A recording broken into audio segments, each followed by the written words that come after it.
Over 20 years ago, when I started my career in banking, I thought I have entered one of the most stable industries in the world. I joined HSBC by an accident, straight after the university. I had nothing to do with finance or banking. I'm actually a computer engineer by background. So I started at the most junior level and progressed quite quickly, working in different areas of the bank. So at the age of 30, I reached a position of the deputy CEO and the treasurer of the bank. I really loved my job. I was successful. And from outside, everything looked perfect. And in reality, it was perfect. But from inside, I started questioning myself, what's next? But next, not necessarily from the perspective of further progression, but more likely what I can do else and how can I develop. So within HSBC at the time, we did work with coaches already, not something popular or known in Armenia back then.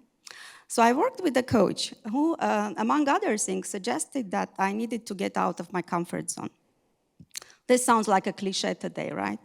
But back then, it was a real question for me. So then I decided to change. I moved abroad with HSBC because the opportunities that HSBC could offer for learning and development were endless. At the time, many of my friends and colleagues didn't understand my decision. They were questioning, why are you moving? You are successful, you are happy, you love your job, you just built your house at Vahagni, and that's right, I actually just built my house, I just moved in, and it took me around 4 years. And all that questions were making my decision even more uncomfortable. But I still made it. And one day in London, I bumped into the same coach accidentally. So we didn't see each other for quite some time. So I told her what I have done and why I was in London. And she looked at me and said, I told you get out of your comfort zone, but I didn't mean such a drastic change. You changed country, you changed your job, you changed your business line, like everything. But that decision actually shaped everything that followed. I later on moved to another country to do a different job again, and eventually returned back to Armenia as a CEO of the bank. I was the first local Armenian appointed to do the job, and I was also the only woman CEO in the banking sector. So, as you can imagine, it wasn't an easy journey. I needed to learn, to adapt to different countries, different people, different cultures, create new networks, friendships. But looking back, I can confidently say that I enjoyed every single moment of that journey, even the most challenging. Though obviously, when the times were challenging, it didn't feel enjoyable. I can also confidently say that you do not build adaptability when the change is imposed on you, you choose to do it. So now going back to the time when I first joined the banking sector. So the banking was built on predictability. We had governance systems, risk models, capital buffers, regulations. We still have them because they are the most important part of how the banking system operates. But at the time, all those controls were supposed to ensure or control the uncertainty. In theory, nothing unexpected was supposed to happen without first being anticipated. However, the world started changing, obviously, very, very quickly. And in the last 15, 20 years, we have witnessed lots of changes, technological revolutions, financial crises, regulations being imposed overnight, geopolitical shifts. And at some point, I realized that the institutions which we built for stability are now operating in the environment of the constant change. And then the question I had in mind was, so what type of institutions and what type of leaders will survive in that constantly changing world? So for decades, the institutions were built on 3 fundamental pillars: stability, scale, and control. So more stable you were, more people would trust you. Bigger you were, more safer you felt, that too big to fail phenomena, and more controls you had, you would feel less fearful, yeah, about how things can go. And if you had all three, that was actually the formula of success. But again, as we just discussed, the world started changing very quickly. Technological changes are now constant. Artificial intelligence reshapes the industries, and geopolitical shifts can move markets overnight. So in that situation, that fundamental pillars and that system started to show their limits, because no institution can resist the change. In reality, if they try to, they will fail or disappear. And that's why I believe that institutions of the future and current as well, the most successful institutions will not be the biggest or strongest, but will be the most adaptive. Similarly, I think the most successful people will be those who are most adaptive. And here is the paradox, actually. So for the leaders, one of the major challenges is that the institution actually becomes less adaptive when it is successful. And what I mean here, where you are successful over time, you don't really want to change things, yeah, because it's working. Why to change? So when the institution is successful, the processes become fixed, the cultures become less cautious, less innovative, and overall the institution becomes less innovative. And we have seen this in recent future with a number of the companies, very, very successful, who actually failed because they didn't adapt.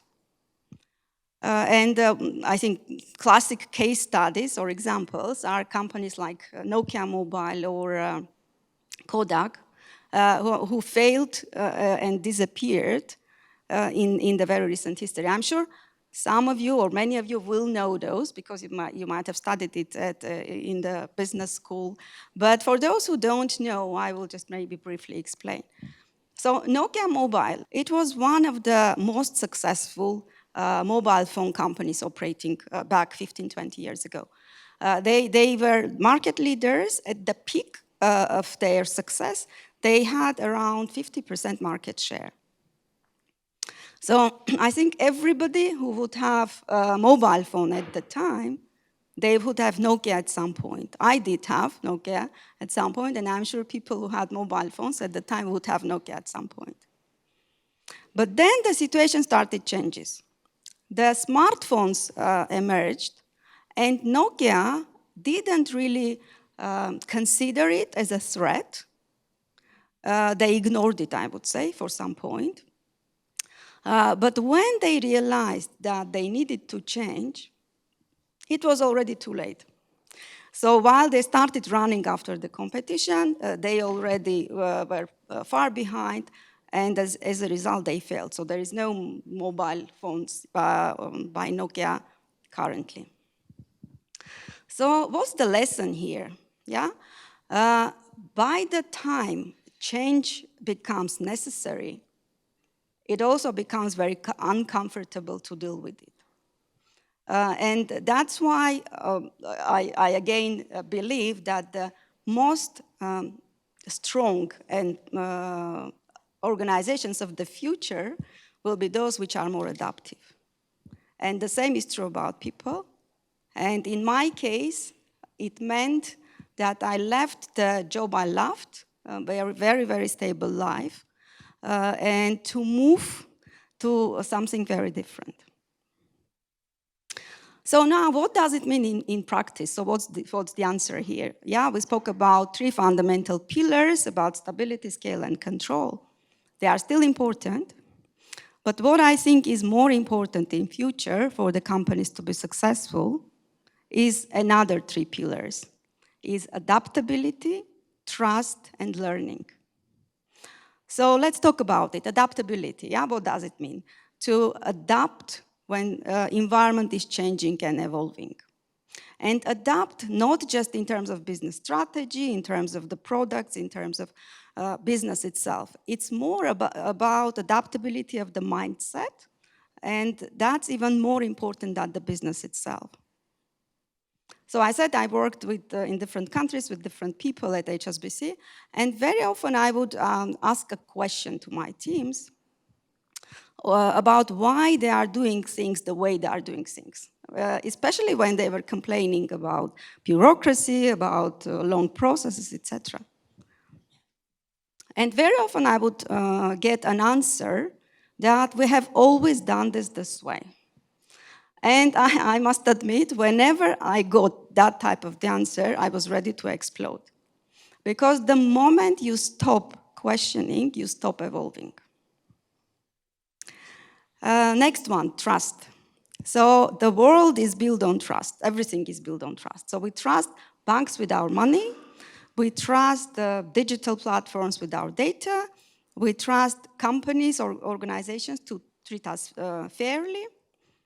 The moment the trust is lost, even the strongest organization can weaken very quickly. And again, we have seen it in a very recent history even, that when, for example, customers lost trust in a bank, they started withdrawing money. And even a very strong bank can collapse, sometimes even overnight. And the last one is learning, my favorite.